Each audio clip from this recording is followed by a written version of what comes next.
Greetings, one and all. This is Lloyd Brown giving full endorsement to Stuck in Promotion, Royal Blend Radio. the station with integrity, the station with a difference. Remember me tell you, Lloyd Brown says so. Full Darcy. Stuck in Promotion, Royal Blend Radio. We not stop till we drop. Zane, bless. Paulette Williams from Out of Many Smile Jamaica Charity. I endorse 10-Star General and Sharon Mango from SPRB Radio Podcast. Check them out. Check them out. You won't be disappointed. Authentic music and hardcore love. Check them out. I'm Janiceness, and I always tune in to the SPRB Radio Podcast with General Culture and Sister Sharon Mango. Yo, you don't have to take my word for it. Just tune in and catch the vibration. Yeah, this one is knockings. This is DJ Maestro out of London, and I fully endorse SPRB Radio Podcast with 10-Star General and Sharon Mango. Check them out. Trust me, you won't be disappointed. Yes, this is Jerry Harris. I want to fully endorse the SPRB Radio Podcast with 10-Star General and Cheryl Mango. You won't be disappointed. Check it out. Hi, I'm Sister OJ, and I fully endorse SPRB Radio with 10-Star General and Sharon Mango. Check it out. Hey, this is Tony Anthony out of Canada, and I definitely endorse SPRB Radio Podcast with 10-Star General and Sharon Mango. Yeah, man, I definitely endorse SPRB Radio Podcast with a 10-Star General and Sharon Mango. Check them out, all right? Cool. Hi, I'm Nana Genesis, and I fully endorse SPRB Radio with 10-Star General and Sharon Mango. Check it out. Greetings, I'm Daniel Joseph, and I always tune into SPRB Radio Podcast with 10-Star General and Sharon Mango. Check it out. Hey everybody, it's your girl Keisha Martin, fully endorsing SPRB Radio Podcast with 10-Star General and Sharon Mango. You already know it's a whole entire vibe. And I mean say, everybody just rock and come in, cause we are jamming at the housing scheme. Bring your queen and leave your machine, cause up here good vibes from the scene. In rock steady, baby, rock steady. Right over to SPRB Radio Podcast with 10-Star General and Sharon Mango. Keisha Martin says so. Fully endorsed. Yes, bless. It is I, Turbulence to the Future from the Tread Almighty Camp. And I fully endorse SPRB Radio Podcast with 10-Star General. I'm talking about Sharon Mango. Check it out. Trust you won't be disappointed. I could have been one of the most notorious ladies. I'm still loving you, even though you're gone. Interesting. Yeah, it's your girl, Kerry Lopez. I'm so right about now. I'm representing for SPRB Radio Podcast. Not normal about that. So I'm a 10-Star General. Big up yourself. And the beautiful host herself, Sharon Mango, Kerry Lopez in Jamaica, are representing for the podcast show there. I'm going to tell the people, check it out. Not normal about the settings for me. I send you there, you know what time it is. They come see me. Yeah, I tell you, say whenever I mean I makes business with pleasure. Yeah, man. I wait there. Check out the podcast now, man. 10-Star, tell them the man. Y'all greetings people, my name Captain Blaze out of Nigeria, Lagos. We fully endorsing the SPRB Radio Podcast with 10-Star General and Sharon Mango. Boom! Don't touch the dial. Stay tuned. If you don't see the greatness in me now, you are gonna see it later. Cause Jah don't tell me my later will be greater. Yo, this is Real VI, and I'm saying blessings to each and every one love right across the world. Raising the awareness, you know what I mean, with Sharon Mango and the 10-Star General. Raising the awareness show, you know what I mean. You don't know, Real VI will be there. Love, love, love. This is Embry Somani out the UK, and I'm fully endorsing SPRB Radio Podcast with 10-Star General and Sharon Mango. Keep it locked. One love. Hey, what's up? My name is Rayvon, and I fully support SPRB Radio Podcast. Check in. Hi, my name is Sharon Benter Pike from Vibes Peace Freedom Music Promotions, and I'm here to endorse SPRB Radio Podcast with 10 Star General and Sharon Mango. Stay tuned. 4. This is Yami Bolo from out of Jamaica, and I fully endorse SPRB Radio Podcast with 10 Star General and Sharon Mango. Check it out. You won't be disappointed. Bless and love. Yami Bolo said that. Hi, this is your girl Winnie. And this is your girl Freddie. From out of London. And we fully endorse SPRB Radio Podcast with 10 Star General and Sharon Mango. Check them out. Greetings. My name is Diana Wright, singer, songwriter, and poetess. I fully endorse SPRB Radio Podcast with 10 Star General and Sharon Mango. Check them out. Trust you won't be disappointed. Yes. This is Jojo Mack, and I always tune into the SPRB Radio Podcast with 10 Star General and Sharon Mango. If you love a good conversation, you should too. Check it out. Bang! Never soul from a tribe of Shaka Soul, Ethiopia, Africa. When I laugh, when I linger, when I play, in that time you say it. Original Raising Awareness show. We are talking about 10 Star General, Yaman, Sharon Mango. Bang, bang! Turbulence to the future. Holy man, you like King Selassie. Joe! Rastafari, keep it accurate and royal. Hey, this is your girl Sugar representing Raising the Awareness. Write down the problems of the poor. Oh God, it's not knocking on the rich man door. And me, I tell you, say, as long as we pocket them insecure, oh God, things won't be peaceful anymore. Yeah. Ooh. Ooh. There's a picture hanging on the wall, and my heart cries out to know that you are gone. But does it have to be there, still hanging, hanging on the wall? No, no. Does it have to be there, still hanging, hanging on the wall? As I watch you walk through the door, and I wave goodbye to you. Now my heart cries out to know that you're gone. But does it have to be there, still hanging, picture on the wall? Hey. Yeah.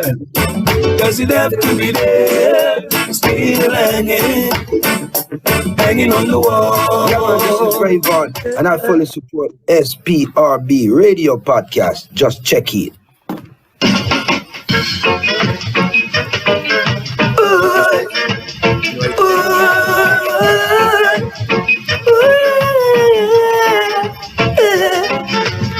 Now if you want my love and affection, then let me know. And if you're not into serious loving, then let me go. 'Cause I'm a serious man, and I want you to understand. Yes, I'm a serious man. Ooh. I picture you with me last night. I was holding you close, you were holding me tight. Your friends came over in the middle of the night. I think your friends are baseless and right. I'm a serious man, and I don't want to hurt no one. Yes, I'm a serious man. This I want you to understand. I never thought that the simple attraction between you and me could turn out to be a serious obsession. What to be, got to be. I got the love so strong, ooh, baby. I'm a serious man. Listen to me. Your love can conquer all. To fall. Ooh, listen up now. Come again, General Purchases. Your love can conquer all. No, no. We have Glen Washington, Mr. Rockers and a Crackers in the building, all the way from them time there till now, still going strong, still relevant. What a thing. Your love can conquer all. No, no. Heathen will have to fall.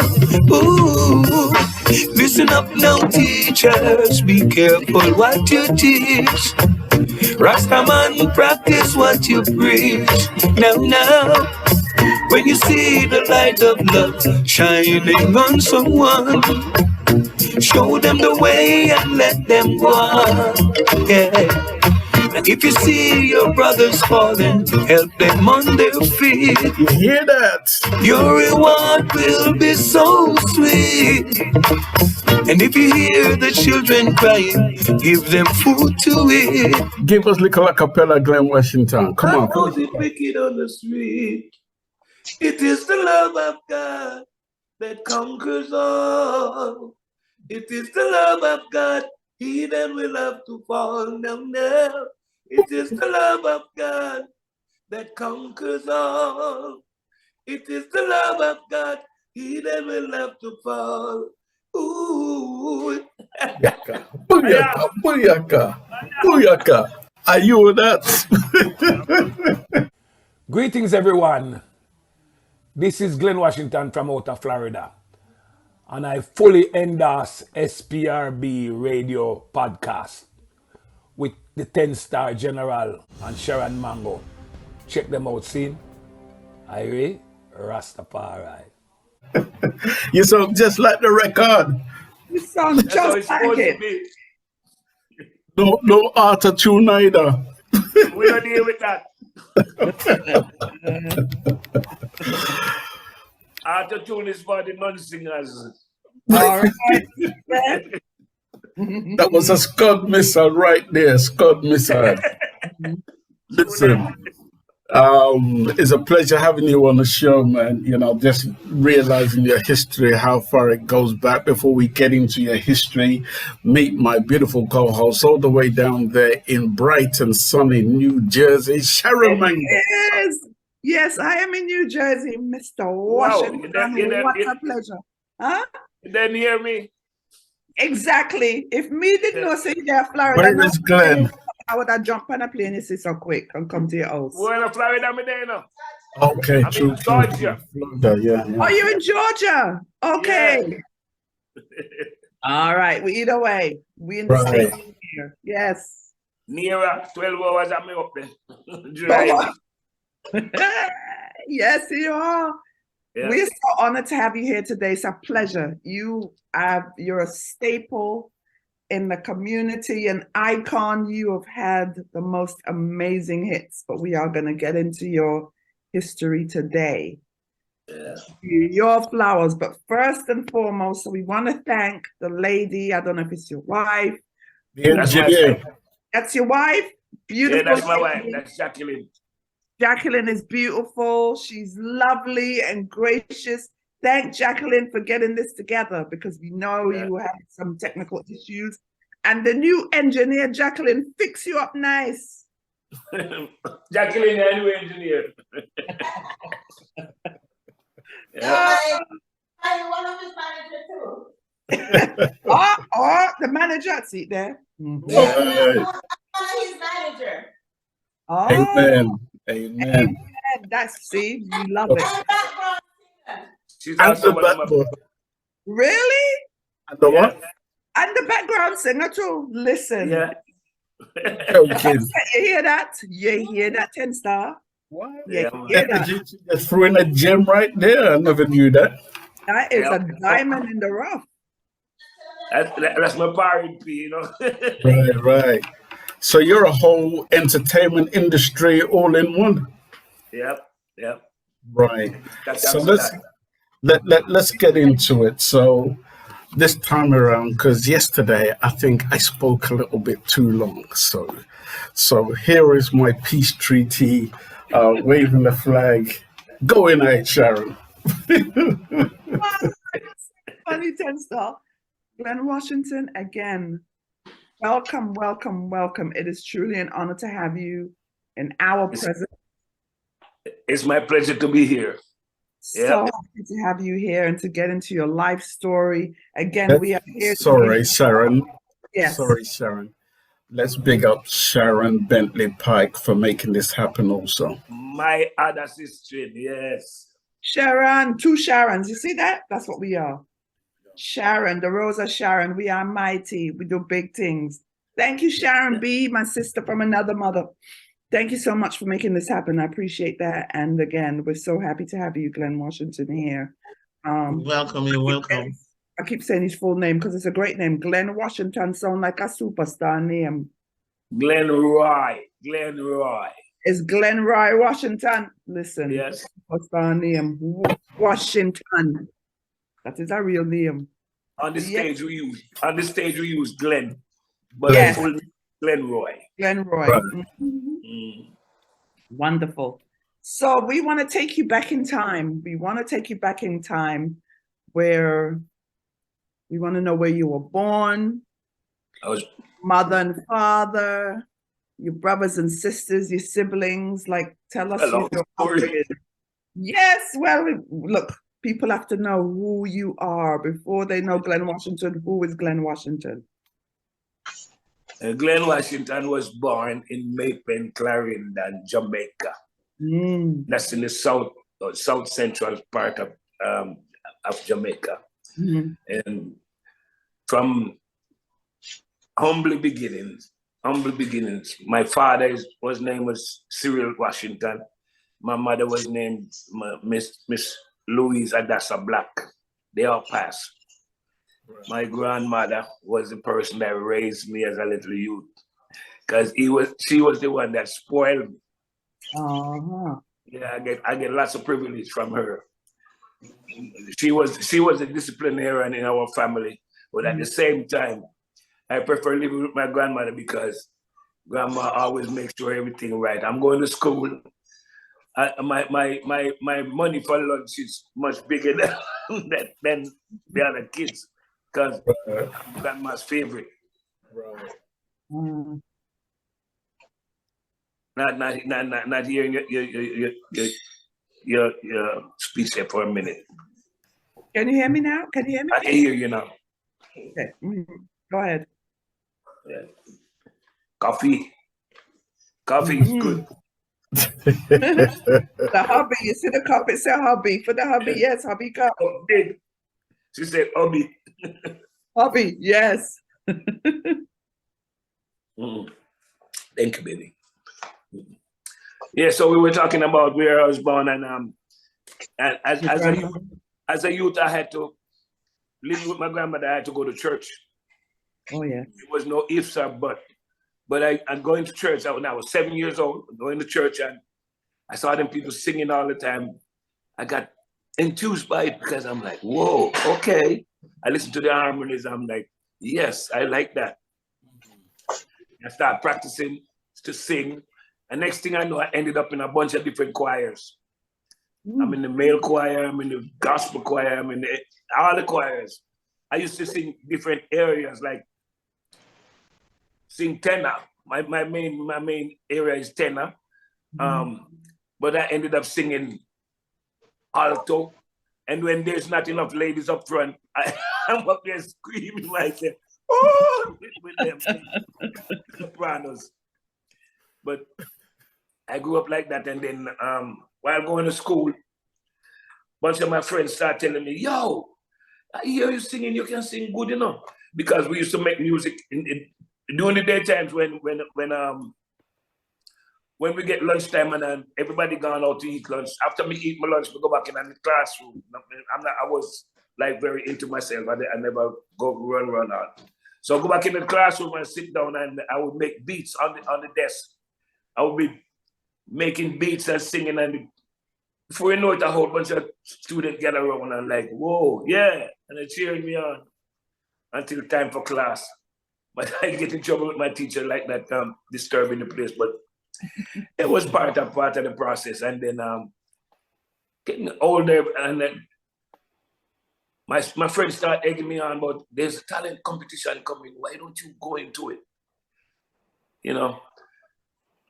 And the first time I went on stage, there was a school competition, and I practiced with this band, the Red Dirt Band from Spanish Town, and while practicing everything, I feel like a big shot. But the night of the show, when I was supposed to go on stage, and I look out there and see all of these people that know me, I'm like, oh my God, I can't go out there. Reality set in. Yes. I said, oh my God, I can't go out there. I'm like, what if I flop? And I have these two friends, George and his brother Earl Christian. They said, you're gonna sing tonight, you know. And I'm like, I'm not going out there, no. Cold feet now. And they said, you're gonna sing. And they both of them grabbed me and twist my arm there and they shoved me out on the stage. So everybody thought I ran out on the stage. These people pushed me out on the stage, and then when I got that time, they have those, you know, those big Sennheiser microphone that you can't take off the stand. Yeah, man. Yeah, you Right. can't have to sing in it. So that was one of the microphone that was on the stage, and I got out there and I tried to hold on to the mic, and my hands was trembling. So I put my hands in my pocket, still trembling. I closed my eyes, and the band kick off. And the song I was singing was a song called "You May Not Be a Movie Star." And when I bust that, the whole crowd exploded like, yeah! And I got comfortable now, like, yeah, all right, I'm on to something. That one was a good one. Then later on down, when I started going to high school now, my friends told me there's a competition going, a song competition going on. The name of the band was the Names and Faces Band from out of Clarendon. And you got to pay your money. Okay. Yeah, you pay some money and then you enter into the competition. There was a whole bunch of good singers there, and that one was scary. A whole bunch of good singers on that one, and I ended up entering into the contest. So they goad me into it, and so I entered. And the bass player from the band, Keith Cunningham, took me aside and said, hey, if you write your own song, if you have an original song, you can get more points.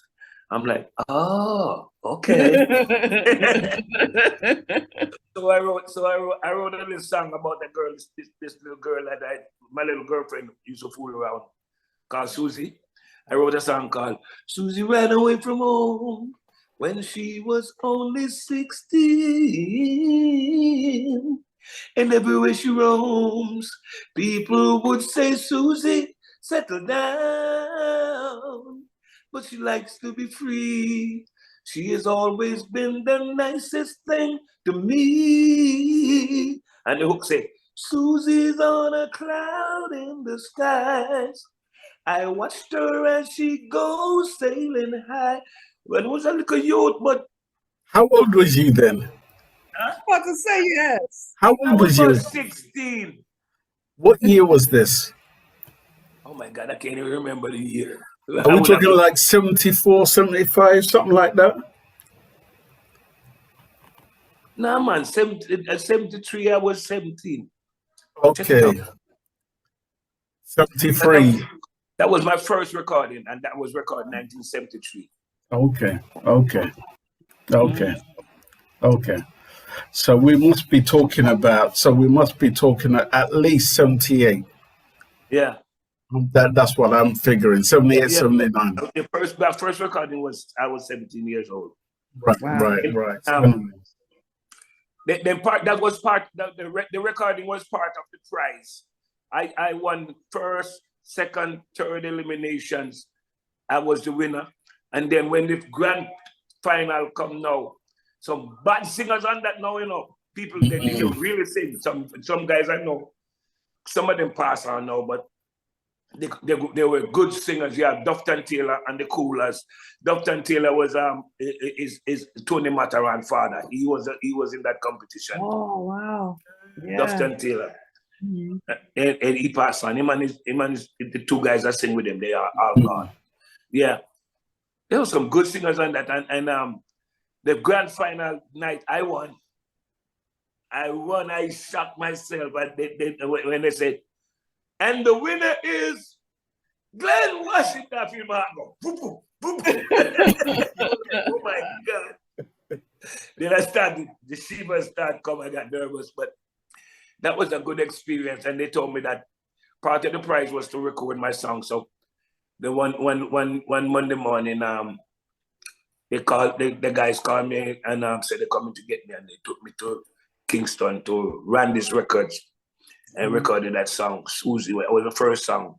And then I started going to Kingston. Every day I would get on a minibus and go to Kingston, go to the different studios, because them time I was actually a drummer.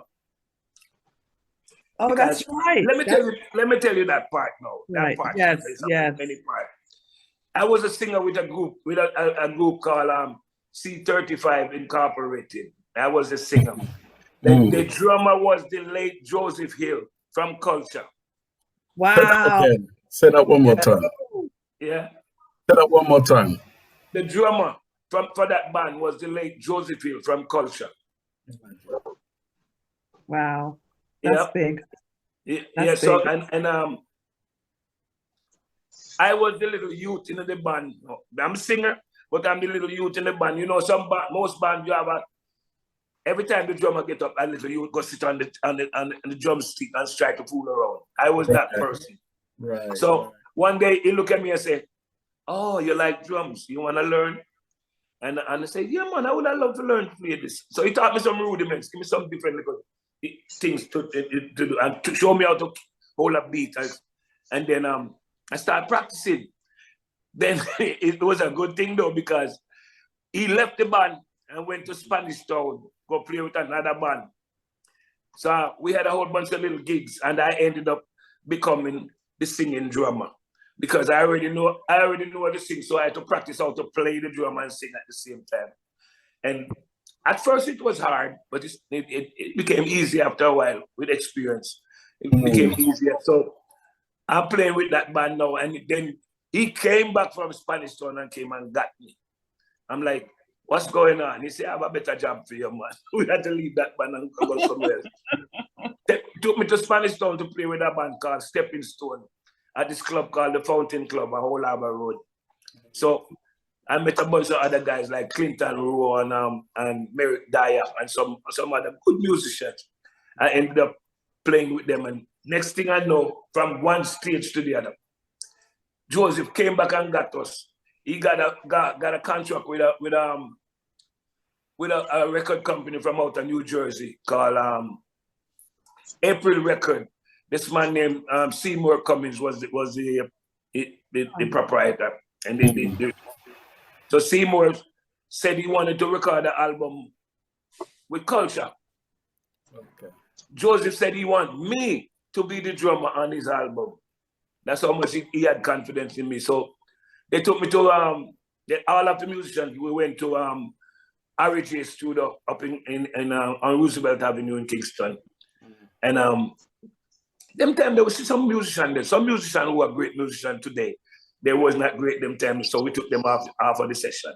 And I call them names still. We went there and they were there trying to put something together. And the producer said, let the youth them from country play, man. And we go inside there, and then henceforth, there's an album called Africa Stands Alone, Culture's first album. Okay. I played all of them tracks down in Jamaica. Wow. Every one of them tracks. Right. I created that style. Right. Yeah. And then you have another group. There was another group called the Mighty Trees. I don't know if you ever heard of them. The Mighty Threes, I have. Mighty Trees. They did songs like "All They Do in the Morning Is to Fuss and Fight in the Backyard." That was a good group. I played all of them tracks too. Okay. Oh, wow. Yeah. You check it out. So, And so you were an accomplished drummer yeah, well before you became a singer, right? I was a singer before I became a drummer, but then Ah, I accomplished playing the drums till it get to the point where I start going to the studio and recording for other people, then playing on tracks for other people. Session drummer. Okay, yeah. Yeah, it got to the point where I used to walk around with two pair of drumsticks in my back pocket. And the great slide down bar. He said, no, you shouldn't be walking around drumstick in your pocket. He went abroad and came back with a nice leather bag full up with brand new drumstick and gave it to me. I really appreciate that. That was a good thing. I never forget that. Right. And while moving along, I went to Kingston to play with a band called the Mighty Titans. Moving from one step to the other, went to that was my first time living in Kingston. I went to Kingston to play with the Titans, but them time I lived in Spanish Town, and then when later was at night, I couldn't find no ride to go back home. So Mr. Hamilton said, I got to get you a place in Kingston. I ended up renting a room in a house in St. Andrew Park off of Mullines Road. I lived there for a while. And then I used to just walk down. So I met a bunch of guys from the radio station, Errol T, Dread at the Control, because they used to be over there at night. I used to go over there, go hang out with them.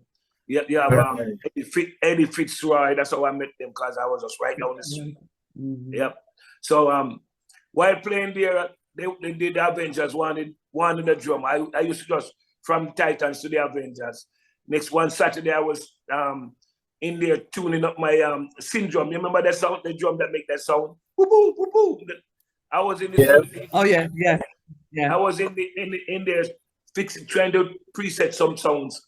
And then somebody told me that a guy downstairs want to talk to me. I went downstairs, and it was this guy from the group called Happiness Unlimited. Gartbright, he's a bass player. Right. He said, we're looking for a drummer, you know, and I heard you're a good drummer. So I said, yeah. So he said, you working tonight? I said, no, I'm not working tonight. I'm just doing. And he said, but we need a drummer. Like, no. So I ended up going to Ocherius with him.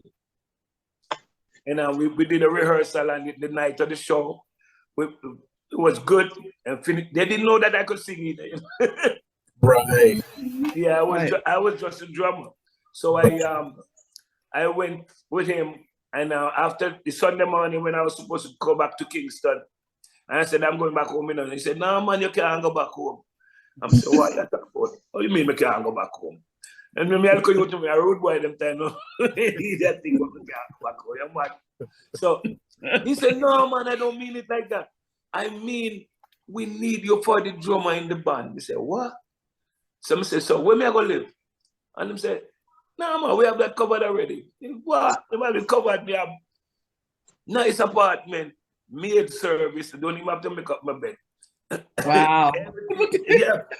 Yeah, and nice money, good money. Never have to spend $1, and things was right. Because the band, we eat at the hotel. Then we start getting fat. It's like, yo, we need some real Jamaican food. We can't eat this lobster and steak and lobster thing now work out. Really? So you eat the rich and the famous lifestyle. Yeah, man. Just like that. And then we were there, and after one time I met this woman and her sister on the beach. And she said, she said, we're down here looking for a place for Stevie Wonder. He wants to spend his vacation here. Which is the best place? I said, of course, my hotel where I play would be the best place. Now let it down. They said the Americana.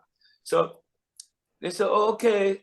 So this one Saturday night we was on the stage getting ready to burn down the place, and then I look right exactly in front of us, and I noticed the table in the center said reserve.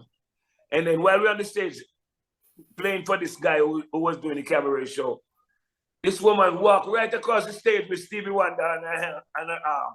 And the whole place was upside down. Everybody pull out the camera. They forget about the guy performing. Cameras flashing and everything. And he went over there and sat down and he was over there doing rocking and doing this thing. For 2 weeks after that, every night Stevie Wonder was on the stage with us. Yeah, man, come and jam. And then they rented the old 10th floor at the hotel. The 10th floor was belonged to Stevie Wonder crew. And then and they said that none of the workers not supposed to go upstairs. We was up there every night till the yeah. Oh, and man. that's how I got to meet Stevie Wonder, and he liked the group so much that he decided to take us back to America. Right. He wanted to do some. That's how I came to America. Right.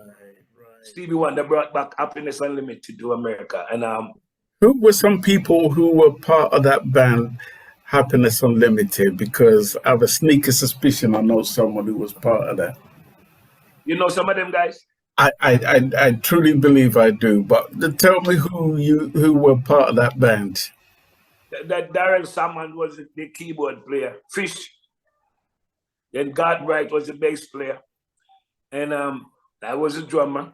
And then you have Roddy Campbell was a percussionist. I thought so. Roddy Campbell. Yeah. Was a percussionist. And then Morris, where Morris name? I mean, I can't remember Morris name. He lives in somewhere in South Seas, somewhere there. Right. He was a guitarist, and then you have another guy named Teddy. Right. I don't remember Teddy's last name either. And then Bobby was the lead singer. He died now. Okay. That was it. That was the reason why I had to leave from California to Detroit, because when one night, I'm gonna tell you this. One night, the sound tech guy, he was setting up the drums. It was a lot of drums because I played a lot of drums. He was setting up the drum set, and then he got a bright idea about putting a microphone there. They didn't know I could sing. Then they put a boom stand with a microphone there. And one night we're on the stage rocking, and I decided to pull up the mic and start singing. Everybody turned around like, what? From then on, I ended up singing, becoming one of the singers, and I sing more songs than the lead singer. So it got to the point where we had to go to studio and record a song. Then I wrote a song called "We've Got to Make It Anyway." We've come a long way, tied up in shackles and chains, yeah, tattered and torn, but our dignity remains. We've got to make it anyway. We record that song with Happiness Unlimited, and then right after that we ended up going to California with Stevie Wonder. But there was some things going on because the lead singer wasn't getting all the area that he used to. So there was a little disruption, and I decided I don't want to be in that kind of vibe. So I left and went to Detroit. So you left Happiness Unlimited? Yeah, I just took a fly out to Detroit. Was it that bad? You're leaving the likes of Stevie Wonder? There's no bad feelings with me and them, you know. But on the stage, when we was on the stage, Stevie Wonder created a couple songs. Remember the song, "What You Talking About? Say You Don't Like the Reggae Beat." We made that song on stage. We was doing a song called, playing a song called "The First Time I Met You, I Could Not Forget You. Girl, I know, really have to get to-do-do-do-dum. And Stevie said, "Glenn, sing this." And he started singing it, and I repeated, "What you talking about?" But he ended up giving that song to Musical Youth. No wonder, yeah. That's where I heard it first. Yeah. But we're passing a whole bunch of stuff because there's so much things to talk about, and I'm excited. Remember that song? Yeah. Remember that song? Bring him back. 10 Star. Bring him back. 10 Star. You remember that song called I recorded a song for Joe Gibbs. One time we went to Joe Gibbs' studio and we was there fooling around with a rhythm, and they said they wanted somebody to sing a song about reggae music, rockers. Everybody tried and failed. And I got a bright idea about rockers and no crackers. Rockers are heavy music on ya. Ah, yeah, rockers and no crackers. Rockers are heavy. And they liked it. And we recorded it. That was 1976, but it never come out till 78. Yeah, I did not even know that song was a big hit in the UK until I came there. Somebody said, sing rockers. We said, rockers? Yeah. Those are little youth, them rockers. Yeah, that especially in our time when we were going to school, that was huge. Yes. Yeah. I didn't even know that. We did a new version of it though. It's coming. Recently. I'm recording with Tad's record. Right. Brilliant record label they are as well. Yes. Wow. So rockers and the crackers. Let me just play a few bars of that one there. Yes.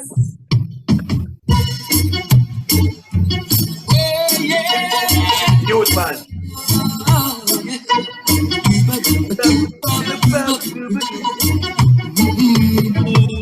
Rockers and a crackers, cause I every music on ya. I am rockers and a crackers, rockers are every music out there. Cities and country, it's everywhere. And rockers and a crackers, rockers are every music on ya. I remember that at school. Yeah. I didn't even know it was that. Because I was just happy to get into I didn't know anything about publishing and anything like that. I was just happy to get my song out, and I would tell people when I pass, oh, that's me singing, and I say, yeah, all right. And say, yeah, but I mean that. So how did you even come to voice or even meet Joe Gibbs in the first place, and how did that tune come about? Share that with us. I'm gonna tell you something. I used to go to the studio, and then I have to befriend the guy at the gate to let me in, because they wouldn't just let you in the studio. You know? Right. I was a little youth that send go a shop, send me go buy things, and then will come back and let me in. I'm laying underneath the console where the engineer is. I'm just down laying under there. I'm hearing every song that record. Rockers was recorded the same time Horace Andy did a song called Reggae with it. It's gone. I remember that too. I was there. Little youth man voice. Wow. So what was it like voicing for Joe Gibbs? What was it, did you both hit it off and he just said, voice a tune for me? How did it come about? Well, actually, Joe Gibbs wasn't the one that talked to me. It was Errol Thompson. Errol Thompson, okay. It was Errol that really approached me. But it was recorded on a Joe Gibbs label. I'm with you. Okay. Was that the only song you did with him, with Joe Gibbs? Yeah, that was the only song I recorded with Joe Gibbs. Right. And I heard about it years after that. It was a big hit because them guys never tell nobody nothing. You know? So how did you get to hear it was a hit in the first place? I heard about it when I came to the UK. Okay. When I came to the UK, how many years later, though? Many years later. Many? Oh, Jesus. Wow. So you lost out on a golden opportunity. You did? Yeah, well, that's why they said my boss long time, I never know. Yeah. Pretty much. Yeah. Then moving along from that part, when I coming into the US, I went to Detroit. And I met one of my friends. This guy used to sing with the Titans from back home. He had a group called the Samaritans. I went there and they had a little drummer that was struggling to play the drums. And with my expertise, I went and I was trying to help him doing the drums. And then I sat on the drum and was playing. He disappeared. Disappeared. Yeah, and disappeared, So they made me the drummer in the band. Oh, Lord have mercy. I ended up playing the drums with the Samaritans, and then You know, Detroit is like on the border with Canada. Like winds across the river. And from Detroit, it's 4 hours drive to go up to Toronto. Right. And Leroy Sibbles came to Detroit to do a show. And it was my band that was backing him. And he was like, what? You know, Lamu wanted to. He said, why don't you come up to Toronto, come play some gigs with me sometime? Right. I thought about it for a while, and one day I put my drum set in the trunk of my car, drive right across the border, and went up to Toronto. And I started playing with Leroy Sibbles' band for a while. Right. And then I was there for a while till one time we had a falling out. And I ended up just grabbing my clothes and got my stuff in the trunk, because I have my own car, and got in the trunk of my car and went back down to the rehearsal studio where we rehearsed. And I met this woman. She's the mother of my 32-year-old daughter. Okay. I met her and asked her, I said, can you give me some water to drink? I'm thirsty. And she gave me a bottle of water, invited me to dinner. I ended up living with her for 4 years. Over a bottle of water. A bottle of water. Yeah. And that's how I end up with a daughter in Canada. And while moving along, one day my friend, who was the bass player with the band from Spanish Town, the same one that played on Culture album, he lives in New York, Clinton Row. And he was the bass player with this artist called Shined. You ever heard of Shined? Oh my goodness, yes. Yeah, so he said, they called me up one day and said, hey, Shined need a drummer, you know, that can travel, because the drummer that they have, he can't go nowhere beside New York. So, and he said, you want the job? I asked him, how much you pay? And he tell me, I said, okay, I'll come. So they send a plane ticket for me, and I fly to New York.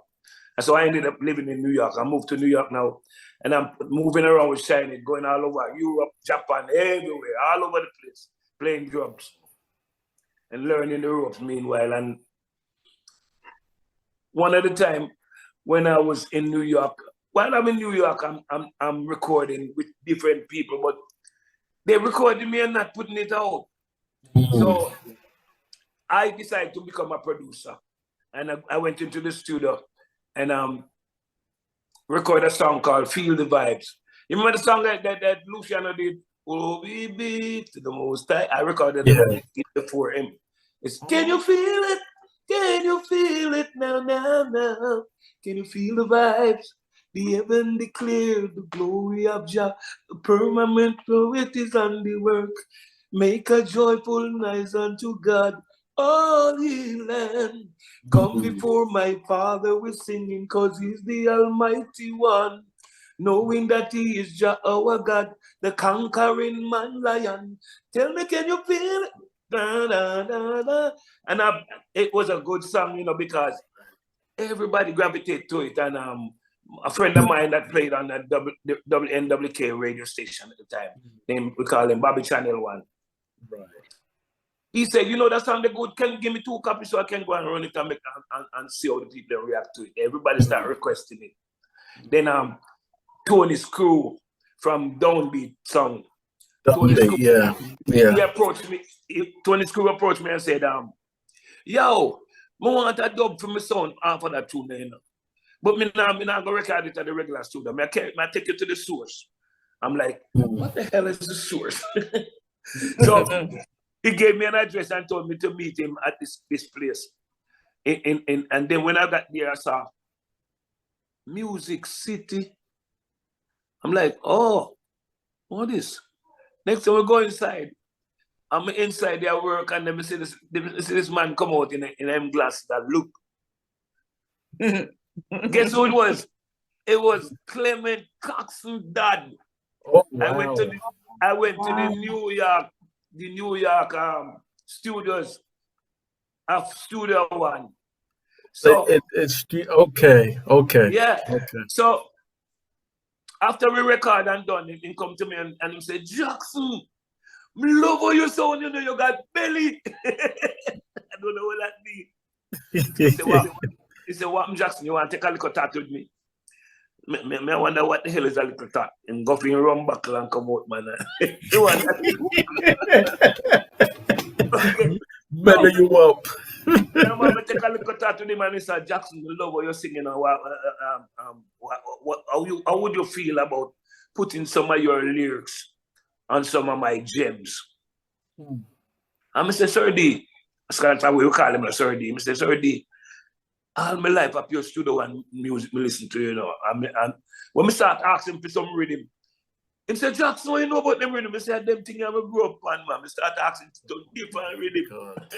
and we end up a record. The first song we record was a song called Love Knows No Shame.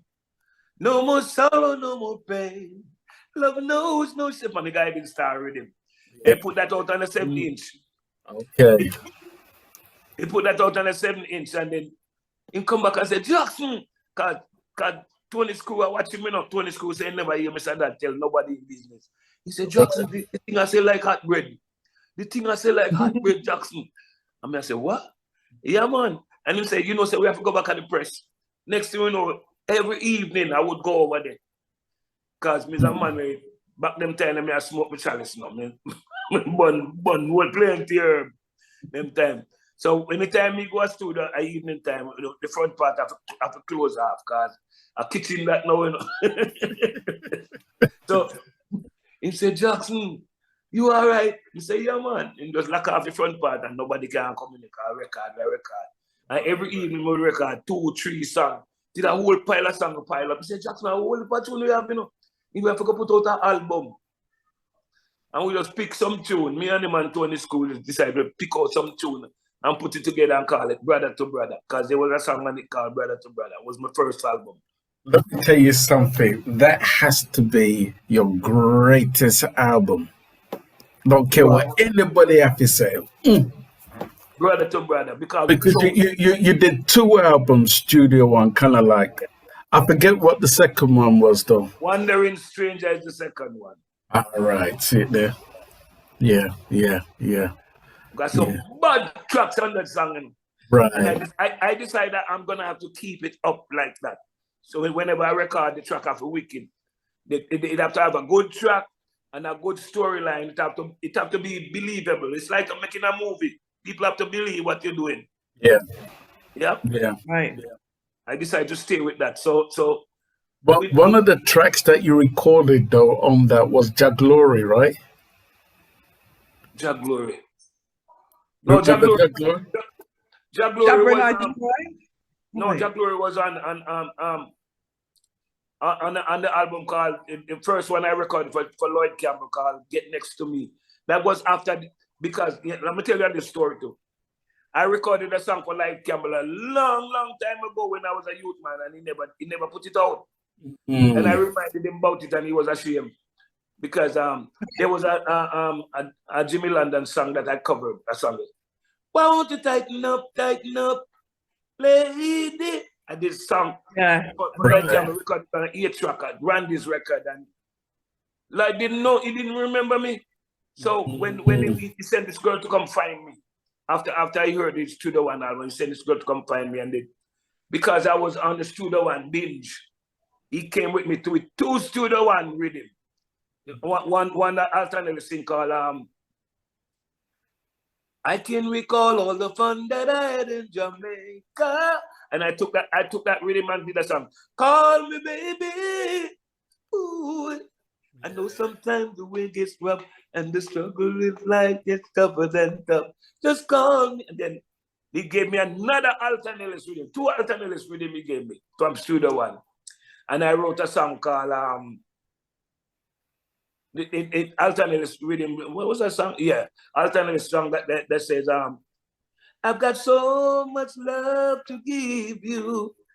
And I just put my own melody and say, now many men will try to tell you bad things about me. Oh, baby, let them try.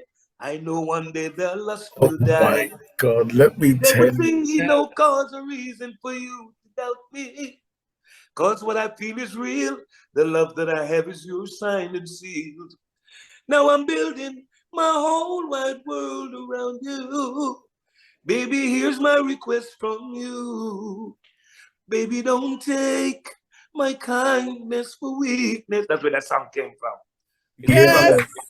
Yes. I tell you what, in the round about them time there, Those let were me the two tell you, first songs I recorded for Lloyd Campbell. And then Lloyd Campbell. he said we should go to Jamaica. Joe Fraser record. He said, let's go to Jamaica. And while I was down in Jamaica, I was staying up at this house up. I met this lady. I was staying up at her house up in Kirkland Heights, up on the hills.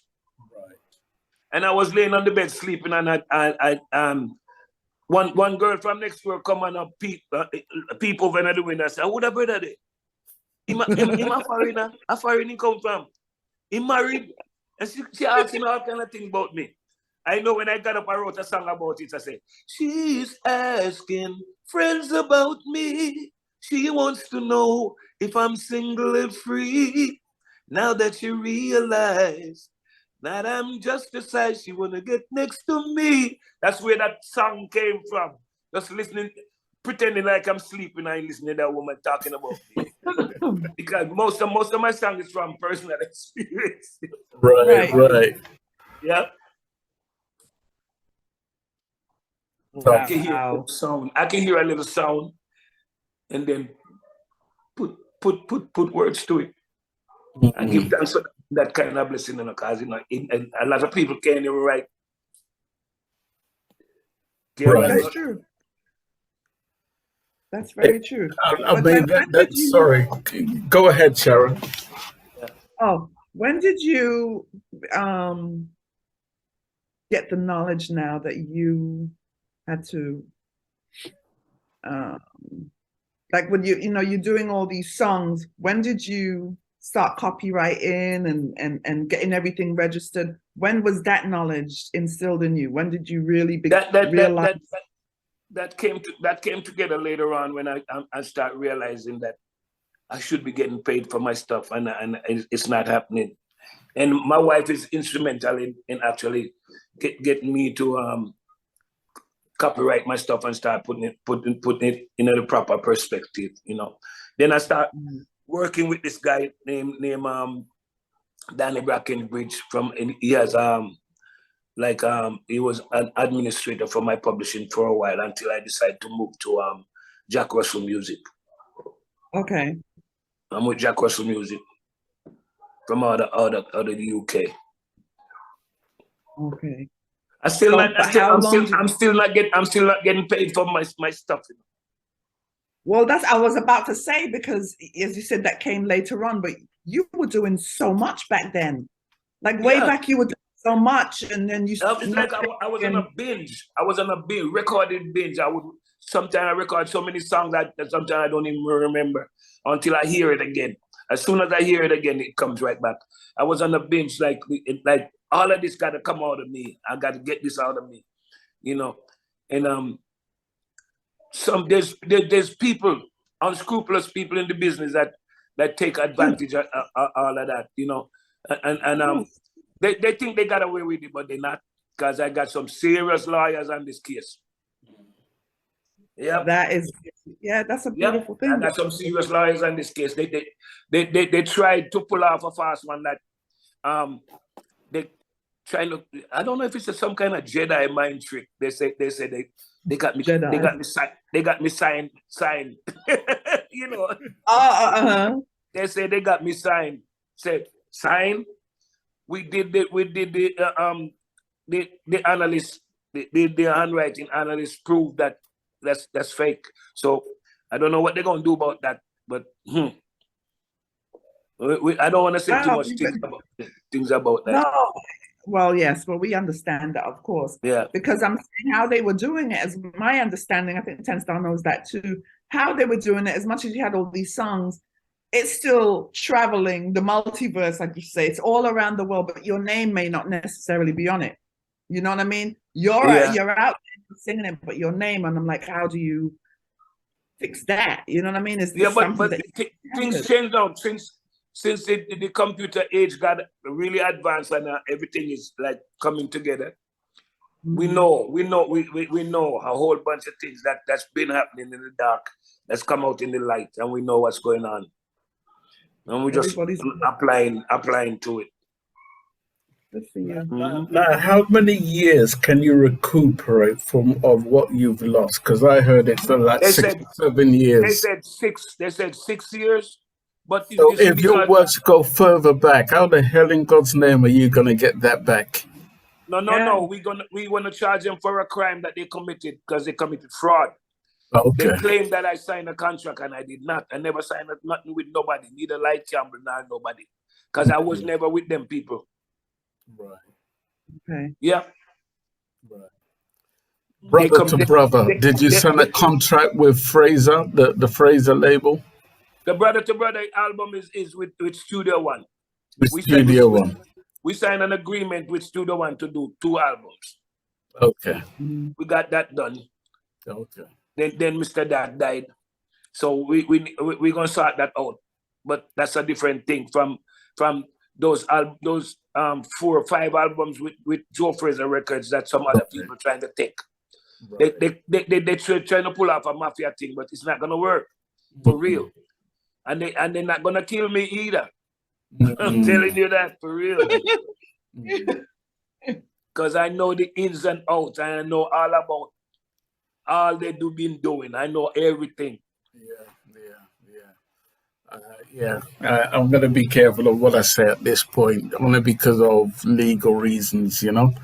And there's a little bit that I do know that I don't want to throw into the universe. But anyway, you know, so your wife is working on recuperating a lot of that back and the fraud aspect. Okay.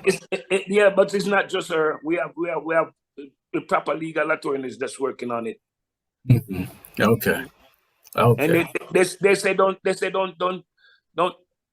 talk too much. Anything that goes on must be on computer or in writing. Yeah. Right. So that's what I'm saying. Just end it there, kind of thing, because I don't want to jeopardize anything legal that's going on. Yeah. You know? We've been through many of these situations before. But yes, I'm loving this conversation that, you know, we're having here. You've had like a really fun, it sounds like it's been uphill, you know, it hasn't been too much of a struggle, you know, you've been climbing high, you know, things just miraculously just happened for you. As you know, as soon as people realize my potential, then a lot of other things start to happen differently, you know. And I give that. So when did you even leave home? Did you tell your mom you're going to leave home and you not come back again because you're making money and this, that, and the other? What conversation did you have with grandmama?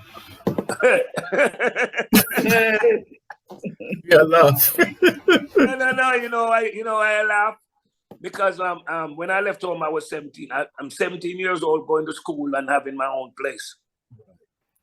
Okay. At 17, and you know why I had to leave at 17? Right. I had a stepfather. That this man was with my he was with my mother, and my mother was working hard all the time trying to make ends meet.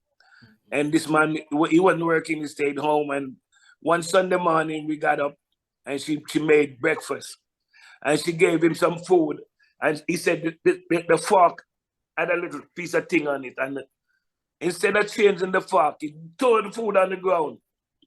And then I saw my mom start crying, and you know I got crazy when I see that. Like that's my mom.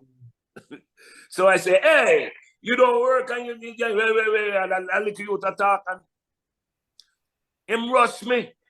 Wrong thing. I pick up toast to me, and I'm not really a violent person, but I can react to it differently. I pick up toast to, and I'm ruffling the first one in spread out. And blood that chin up everywhere. And my grandmother said, go and find you, then they gonna kill you. Okay. And I put 2 shirts and 2 pants in a grease bag. I went to Spanish Town. I never went back. Never lived with my mother again. So in a funny kind of way, you're in exile. Exile. No, man, I'm not in exile. Ignore me, I'm being stupid.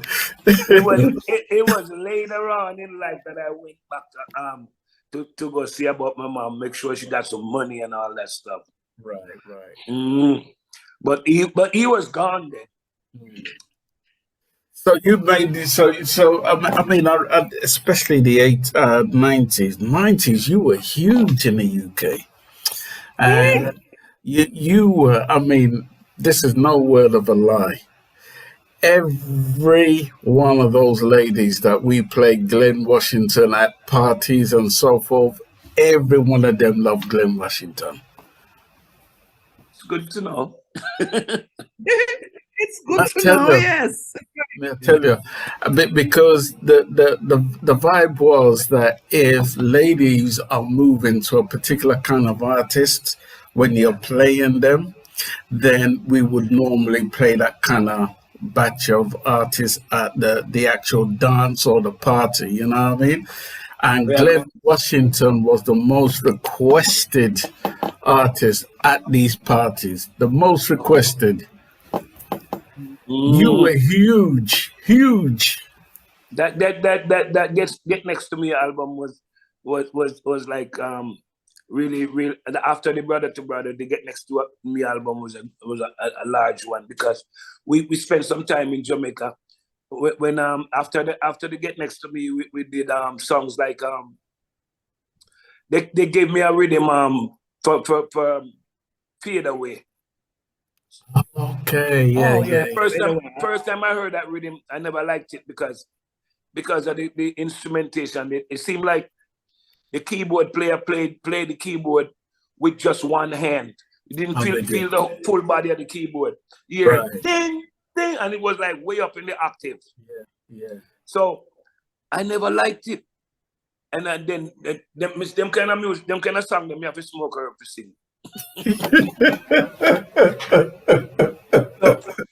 We went to Sonic Sound and I said Lloyd Campbell say I could try that tune now. I said I don't like how it sound enough. You know, sound right. You sound half key. And him said try the tune, man. I try it and him said me can't smoke some weed. And he said I said no smoking in the studio. I said yo, me not record that song. Me not sing that. So we never did it that day. One other time we left and went to mixing lab. And we was there recording and he said, you remember that tune where you said, you know, like, try it again, man. I said, I can't smoke. And he said, you have to go try it yourself. So he tell me, because I'm going to roll on long split and go in at the bathroom and lock the door. Done the place. Smoke up everywhere. Then the right Francis, I said, no smoking in the studio. Yes. Smoke up everywhere till for a long so my eyes start bleeding, water run out of my eye. I will come out and say, all right, he said, try that tune now, man. I say, all right, I will do it now. Put on the track. And put on the track and we did one cut. Let's rise and shine and give God the glories. His mercy endure it for me. One cut. After my boy must play one cut and they said, that's it. I said, all right. We don't do that. Let's play a few bars. Because we never like it. Hold on. Na na na na na na. His mercies endure it for me. Let's rise and shine and give Jah the glory. His mercy endure it for me. Make me free like a bird in a tree. That was after he spliff. After drive, spliff. One take.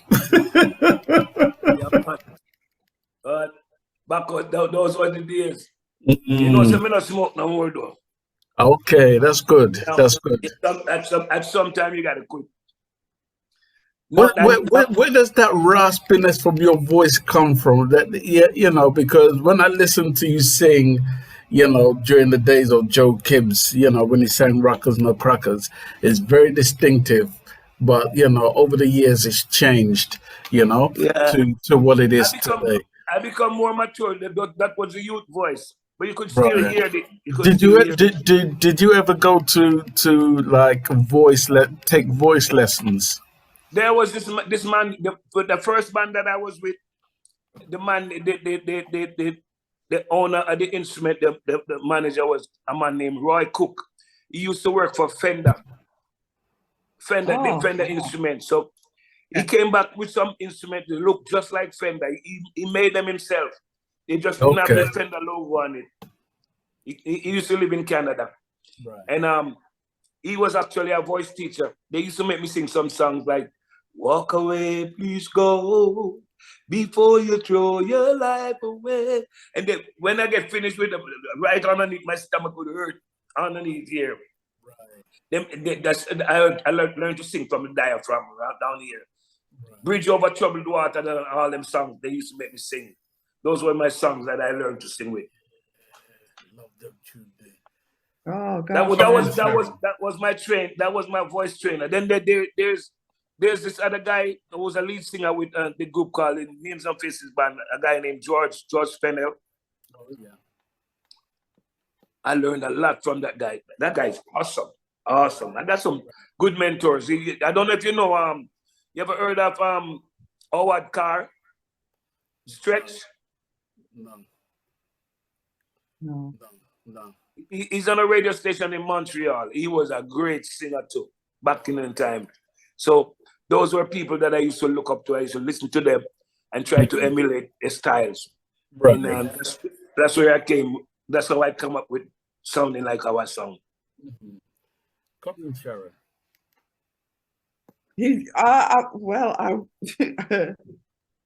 The question you asked about the raspiness is the most unique, because if you're talking, you don't hear it, but as soon as you start singing, it just rises. You know what I mean? It just encompasses the whole song. It's such a unique voice. It is said that I sound like it's more than one voice. It's a couple voices together. I don't know.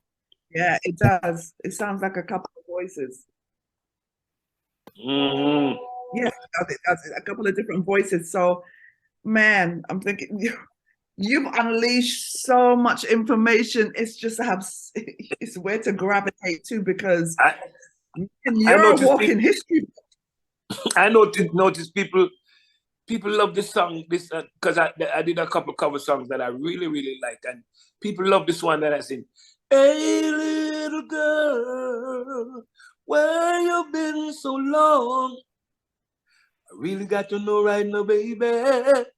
Is it true that you been hurt and treated wrong? It's done by the same guy that did. I know you're trying to be a big girl and keep the tears from your eyes. Oh, it's gonna be hard to lift your head up high. What's his name again? I can't believe I forgot the man's name. This could be all the time. Yes. A man who will understand. Oh, Eddie Floyd. Okay. Eddie Floyd.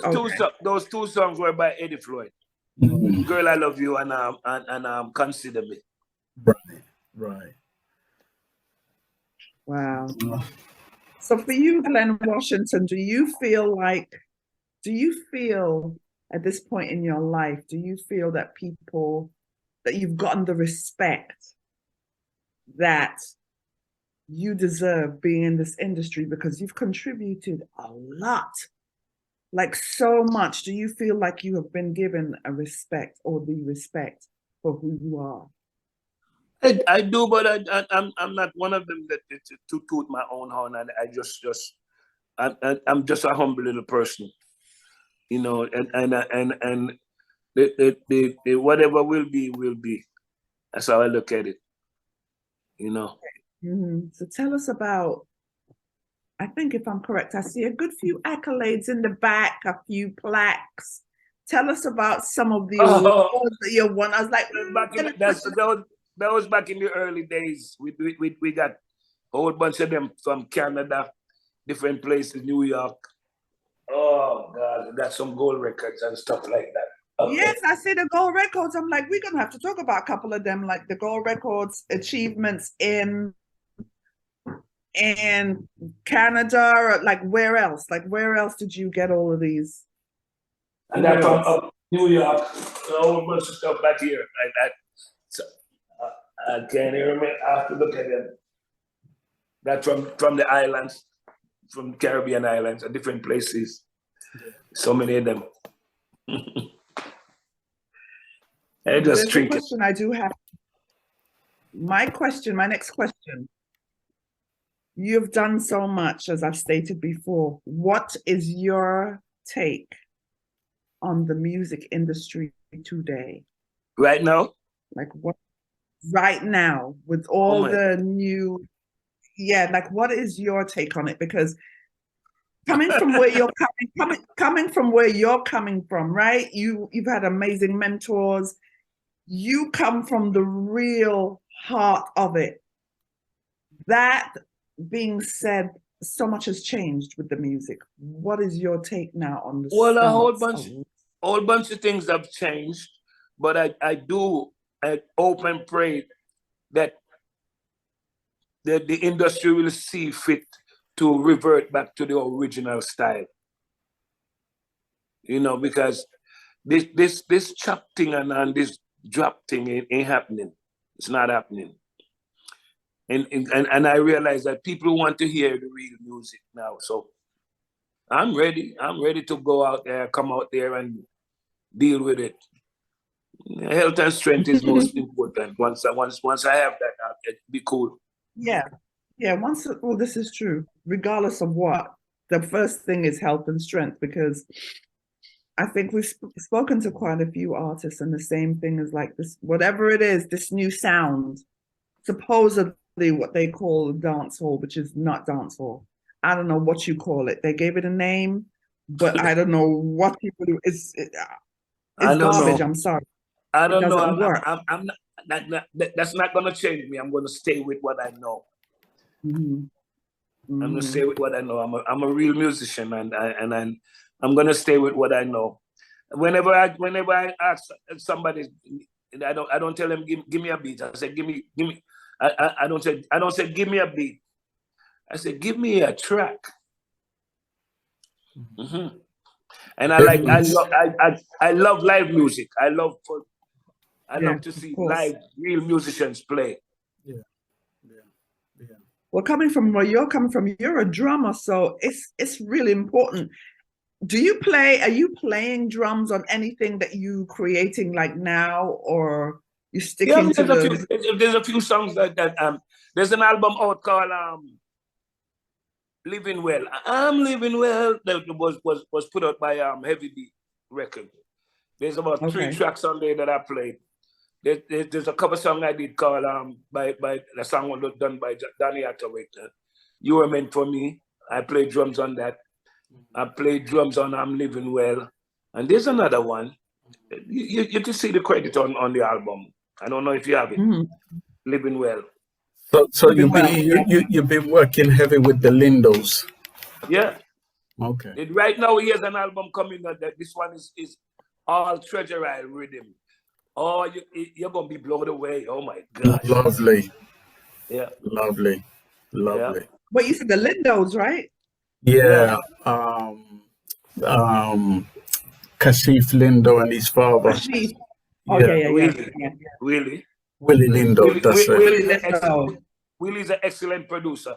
And all of those songs where the bass player on it was like Robbie Shakespeare and the guy that used to play for Duke Reid, the tall, the police-looking guy. What's his name again?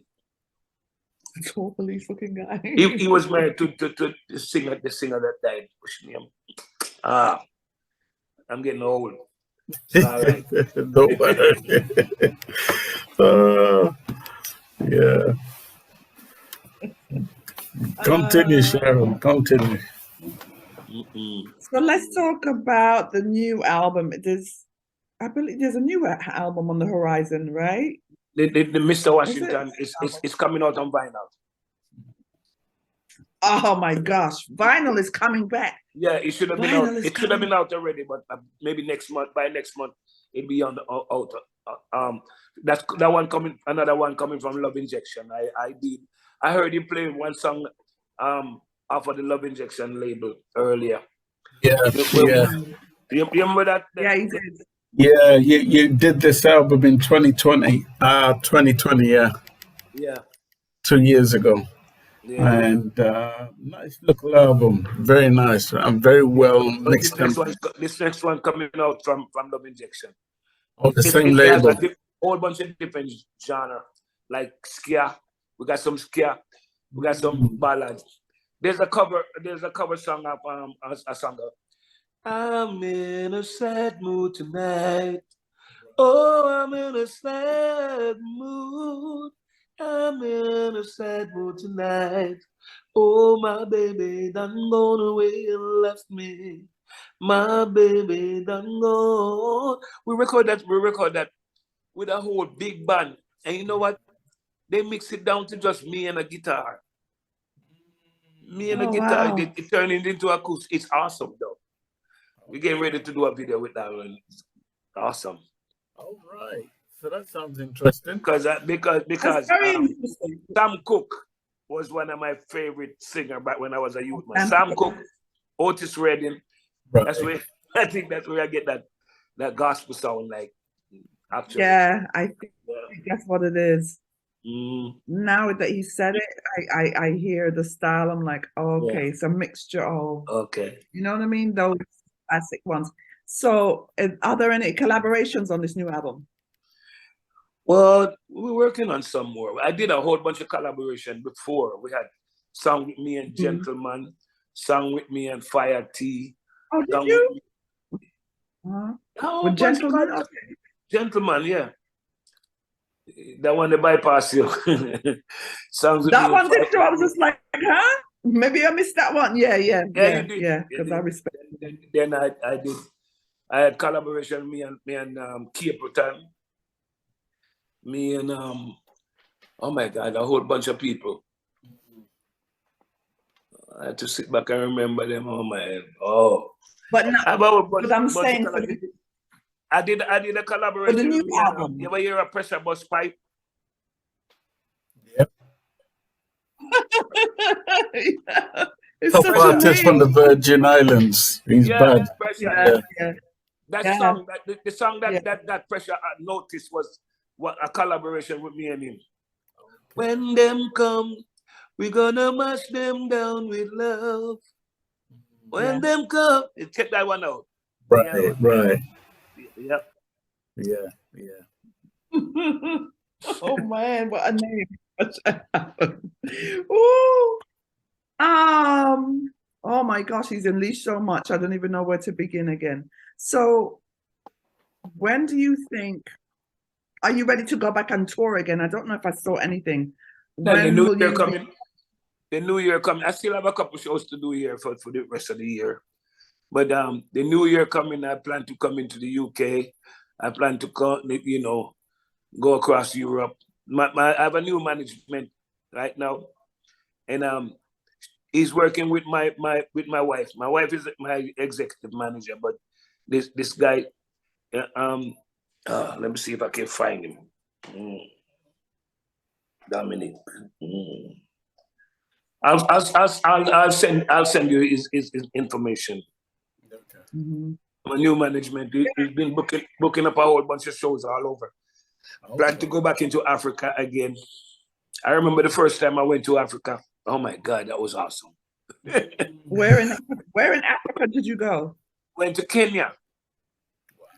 Oh wow. We went to Kenya. We did 3 shows. This was my first time going into Africa.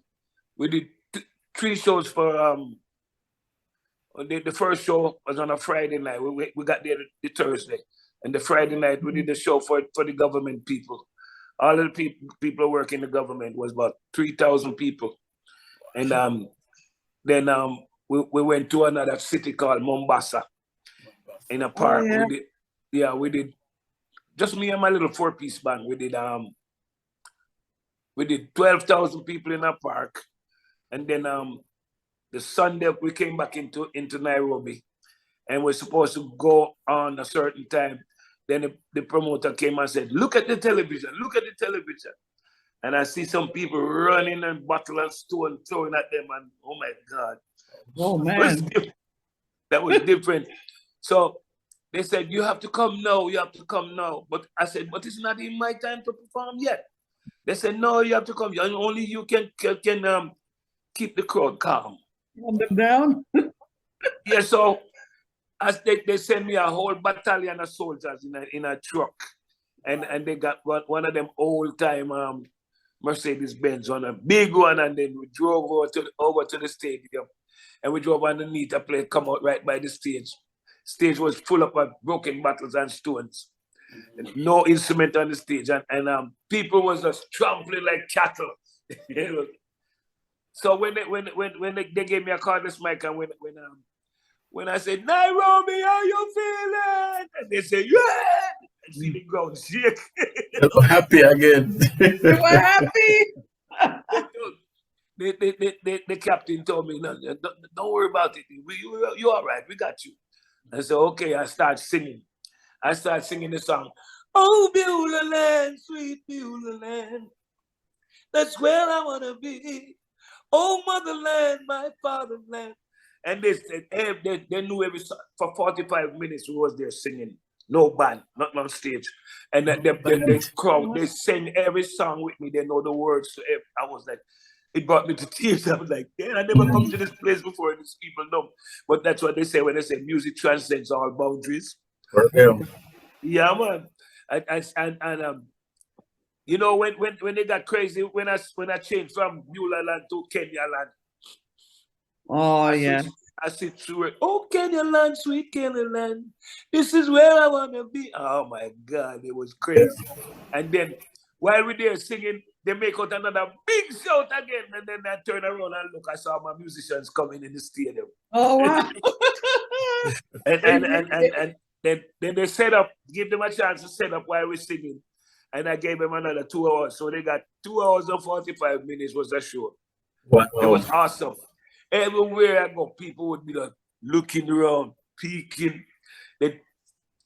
I just know that somebody peeping. Every time I look, somebody peeking around the corner at me. Right, I tried to get away from my security, and every time I tried to get away, the one would be just right there, like smiling, like you can't get away from us. But when we got into Nairobi, I was tired too. We got into Nairobi and we did about 3 interviews in the airport manager's office. We did 3 interviews, and then I thought, okay, everything is all right now. Everywhere got quiet, and I thought, okay, we're gonna go out and go to the hotel and go chill out. Then when we went to the door that says ground transportation, and we're gonna go outside, I went out the door. And oh my God, they almost killed me. I went out and it felt like I walked out on a stage. Those people, oh my, so many people blowing horns and yeah, what's it that? I saw people that look like people from back home. A lot of people that look like people I know. Felt like a family reunion. So they had this long procession that follows us, cars, bikes, everything followed us to this place that we were going to go eat. A place called what do you call it? Carnivores. It was a restaurant called Carnivores. We went to go eat. So I said, I'm hungry, and they said we're gonna go eat. And so we went to Carnivores, get food. They said, what do you eat? That's what I'm telling me about crocodile tail and no, I don't eat no meat. I said, no, I don't eat no meat. I said, give me a big snapper with some rice and peas and rice. Oh my God, they took it literal and brought me a tray with a big fish. I couldn't even turn it over to eat one side and just leave it alone. I was full. Wow. So after we left there, we went to a place called City Cabanas. That was a place where the first show was going to be. And we went there and looked around and talked to some people and went to the hotel, chill out. The next day, we went to Mombasa, another city. And then we did our show there in the park. And then The morning, we got up early in the morning. In the airport, I'm in the airport while my security around me in the airport, and somebody brought me a cheese sandwich, cheese and vegetable sandwich. And I'm holding it in my hand like this and got a cup of coffee. Would you believe a big bird fly out of the sea, out of the roof and just took the sandwich out and fly down? I was like, what the hell? It was crazy. Everybody started laughing, but after that, I had to sleep because they made me miss my flight. So I had to catch another flight. And by the time we got to Nairobi and laying down to rest, they come wake me up and tell me we have to go to the stadium. So we went to the stadium. We had in the stadium we had me and just my little 4-piece band. We had 38,000 people in the stadium. Yeah, man. That was awesome. That was a good one. I couldn't even get dressed like I wanted to because they said you got to come now. So I pull on some jeans, pull on one red, gold, and green sweater that I had, pull up and put on my hat and my clocks, and God could deal with the thing. Oh, wow. 10-star good. Then I remember another time again, I went into the Gambia, work with a band from England. After we played 30 songs, they said, more. So I had to be making up songs, and I said, play any studio one. And I tell the band, play any studio one. And everything they play, I have a song on it. Wow. Wow. We're gonna round up the conversation. However, I cannot round up without asking you if any young artists coming into the industry with the current climate, where reggae and dancehall stands at the moment, it finds itself in a very difficult spot. Now, you are one of the builders of the industry. You've been in it for a long time. You've done diligently. You know, a lot of your live productions are great. So you've really built, a great industry along with many of the others. Somehow I see some of the bricks falling down, right? So in order to rebuild, refocus, and get ourselves back to where our strong points are, and I can remember a time, right, when I released my first vinyl into the industry. It would have no substance unless it had made in Jamaica or mixed in Jamaica. You had to have some sort of association with Jamaica in order for it to sell, right? So that was the power that Jamaica had at the time. Today, it seems Jamaica has lost that mystical power somewhere. Yeah, so look at me. Look at me. They said no artist came bust from abroad. I got my break in New York. Yeah. Most people thought I lived in Jamaica. I used to go back and forth, but I lived in New York. I lived abroad all those years. I've been living in America over 40 years. Oh. And still recording, still doing my stuff. Right. And still staying strong. So my question to you right now, right, is what do young artists have to pay attention to coming into the industry to keep that substance that it used to have, to take it to the next level? Pay attention to the lyrics. Make sure it's something that edifies and uplifts, and the tracks, the music that you make. Make sure it's suitable, strong music, strong rhythm tracks. It's important. If you have a good track and a good storyline, you're good. Music got to say something. It's what the little youths nowadays, they move from that, and if you come negative, you're gonna get negative. You have to stay on the positive all the time. Make sure it's something to edify and uplift, move people. Yeah. Yep. That's where it's at. That's where it's at. Wise words. So we're gonna come to the part of the show where Sharon will do her thing, ask anybody who may have any questions. So I'll hand that over to Sharon. So anybody in the chat, if you have a question for Glen Washington, or just to let him know how you feel about his music or what it's done for you over the years, I ask you to unmute one at a time, but unmute if anybody has anything they want to say. And if you're too shy, that's okay too. If you're too shy, if you're a little shy, that's all right too, because it's Glen Washington. Mara, come in. I'm Mara Roots, yes. Bless up, Glen Washington. Greetings, King. Yes, I. Yeah, man, I'm singer, songwriter, poet, social activist. See? Okay. I'm gonna listen to one of the fascinating story is this place where you say you did that song, Rise and Shine. Yeah.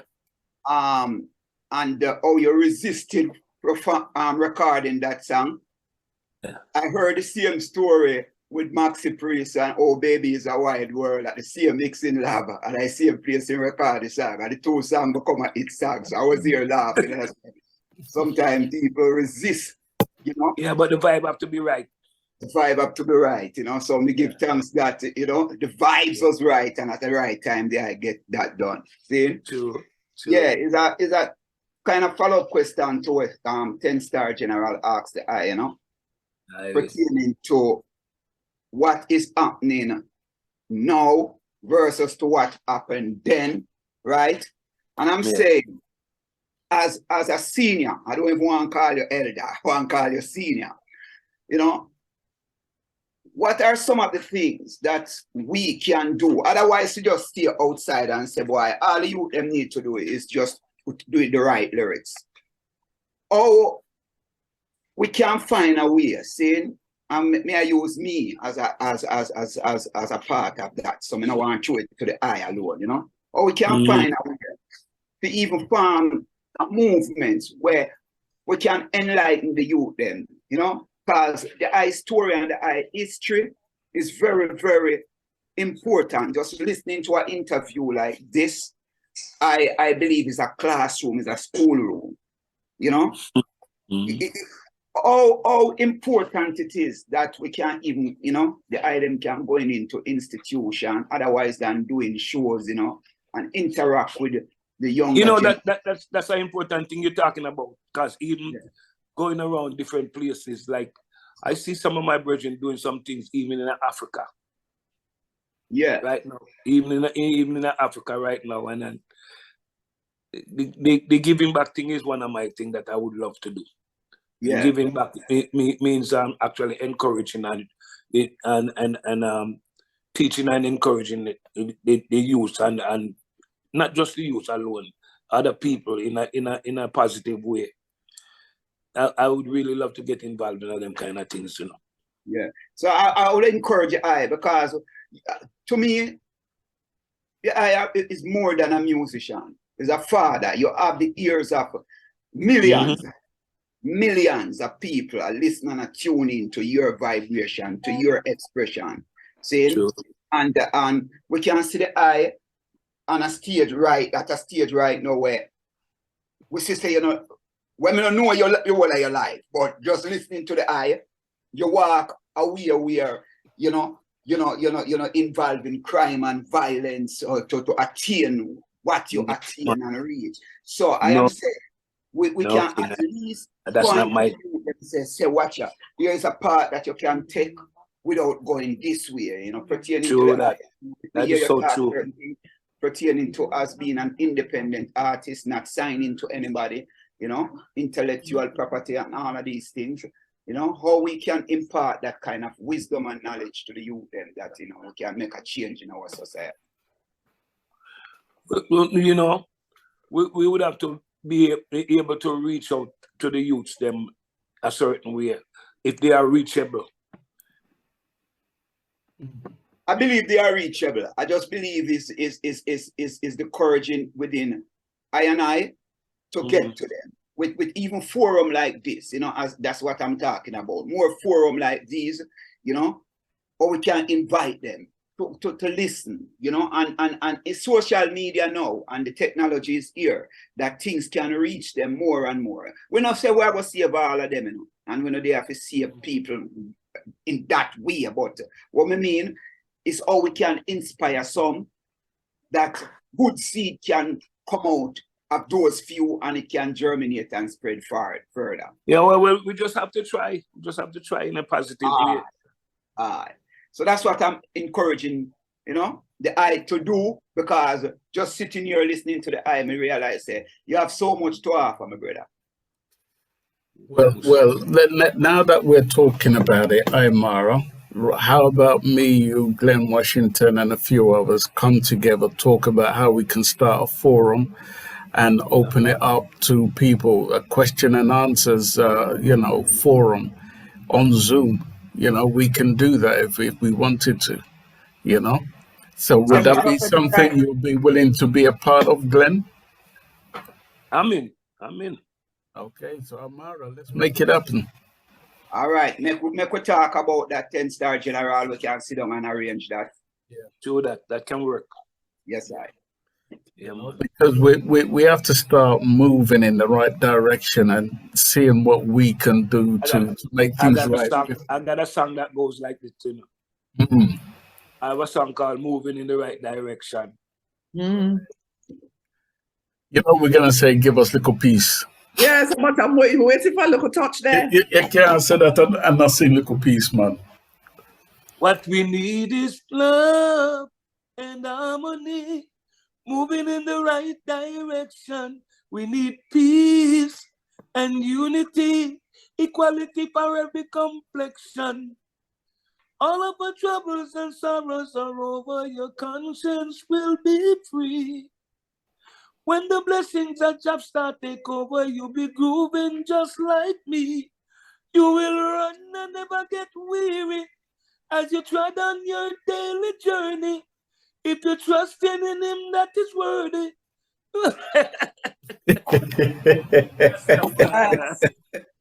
With love and harmony, moving in the right direction. I bet you have that song. Right. Yeah. Moving in the right direction. It sounds very familiar. It sounds very, very familiar. Yeah. But when I tell you, sir, I got ton loads of Glen Washington. I hear you play 2 songs I never hear anybody play today. Right. Trust me when I tell you, sir, I got James. Holy James. You know. But it's really been a great conversation today, you know, and I really am passionate a bit, especially about the question that Amara put to you in us, you know, talking about the future, because I think that's where it's at for us right now. True. I would love to know that before our time is up, we would have contributed to try to at least enlighten the next generation. True. So that's important, very important. Yeah.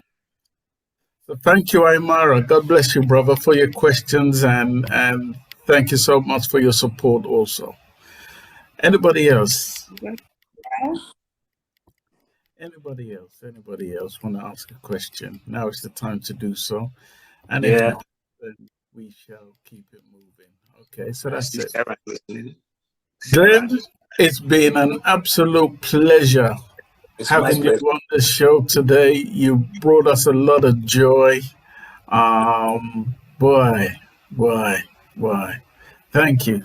That's all I can say. And you know, we're always going to be bringing you back. Yeah, man. Every time. Anytime you're ready. Anytime. Yeah. And big respect to your manager, your wife, the engineer, the everything in your life, your backing vocalist, your backbone, your everything. Jackie, that, yes. So my background singer, I have my wife, my engineer. Yes. How you doing? Great, thank you. See, one thing he didn't tell you guys too, that I also have some singles. And we did some duets together. Me and him, we did some songs together. Glenn, you have to send them. Okay. Yes. Will do. Don't hide her in the background. And a Sunday evening, let us close you out, give you guys a little piece of what we did. I want our song. Come on, baby. Let's give it some. Yes. Okay. Come on. Okay. Go, you ready? I bless. Come. I bless the day I found you. I want to stay around you. And so I beg you, let it be me. Don't take this heaven from one. If you must cling to someone, now and forever, let it be me. Sing, baby. It's time we meet love. I find complete love. Oh, without your sweet love, tell me what would life be? So never leave me lonely. Tell me you love me only, and that you'll always let it be me. Tell me you love me. Let it be. Boop, boop, boop, boop, boop, boop, boop, boop, boop, boop. Oh my God, Jackie. We need to see you at the forefront now, not just the backing singer, but the side by side singer too. Yeah. That's great. That's great. That was That's just beautiful. It must be lovely living with Glen Washington. That's great. Oh, who's that? Sorry, say that again. I'm saying that's just great, man. You know, that brings joy to I and I. We just say, I them express the eye themselves that way. You know, it's just a joy. To wife and husband hold that kind of vibration. And we need more of that in the world, my lion. It's a beautiful vibration. Yeah, man, that's what the thing said, man.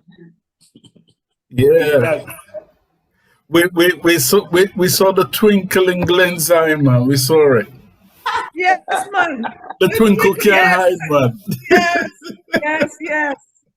Oh my gosh, how beautiful was that? Anyways, Sharon, take us out. Sir. Take us out. Well, again, Miss Jackie, Glen Washington, a pleasure. Again, we dubbed you, Miss Jackie, engineer, because you make sure everything was set. And look when you're coming, the last minute you're coming, but you sing song. Oh, yeah, going with nobody not telling you nothing about you sing. And we were all touched. But listen, this has been a complete honor for us all to have you here and tell us your story. I mean, there was you told us things. You blew our minds. However, please come back. Let us get into a reasoning with Imara and 10 Star again about things that we can possibly do to uplift the youth, you know, on a whole and get people back on track. Again, of course we cannot save everybody, but we will do this. Right? Right. Thank you. Okay, good, because you froze for a minute. I thought I lost you. So yes, it's an honor, Miss Jackie. I'm looking forward to seeing you. I'm a new friend now, like my new girlfriend. Thank you. That's right. Yes, we have to. Yeah, let us stick together because there's so much that we can do, right? And I'm looking forward to 2023 on the new mission. So we're on a mission now. Yes, God bless you all. God bless you all, and we're going to see you again soon. Thank you, Sharon Bentley, for putting this together, for making this happen today, because it was amazing. This was a great talk today. Mission is a mission is accomplished when there's really no need to fight, and everyone's enjoying peace and equal rights. Anything you say, I got a song for. Give us a medley. Sing us a medley. I was going to play a tune, but you're going to do a medley for us. Do a medley to the end of the show. You got 5 minutes or less. Less than 5 minutes. Less than 5 minutes. Give us a little medley now. I don't know what to sing now. Anything.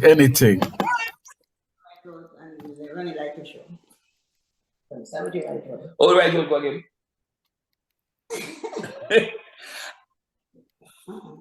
I'm walking on the right road, and only Jah can help me take the overload. Only Jah love can set me free. Only Jah love can set me free. Walking on the right road.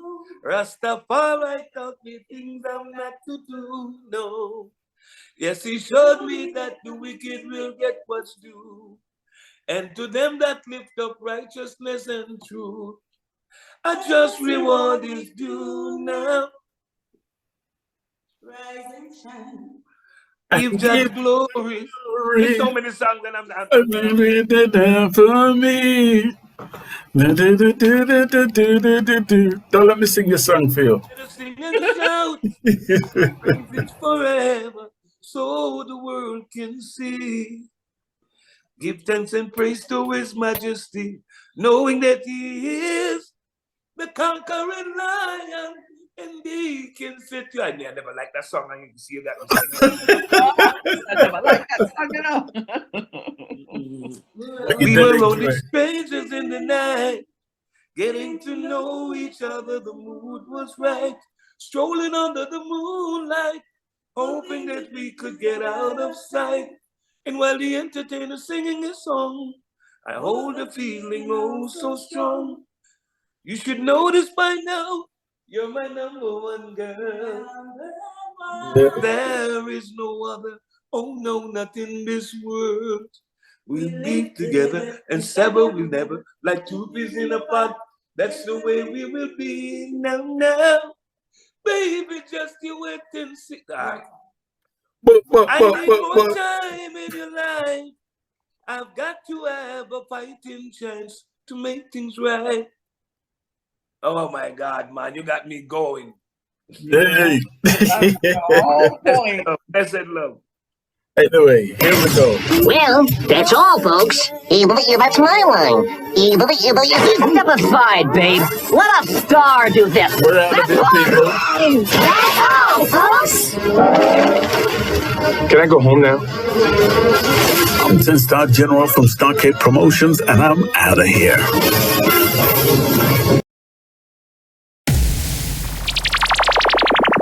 If you enjoy the content we provide on this YouTube channel, then why not help us by subscribing to SPRB Radio Podcast?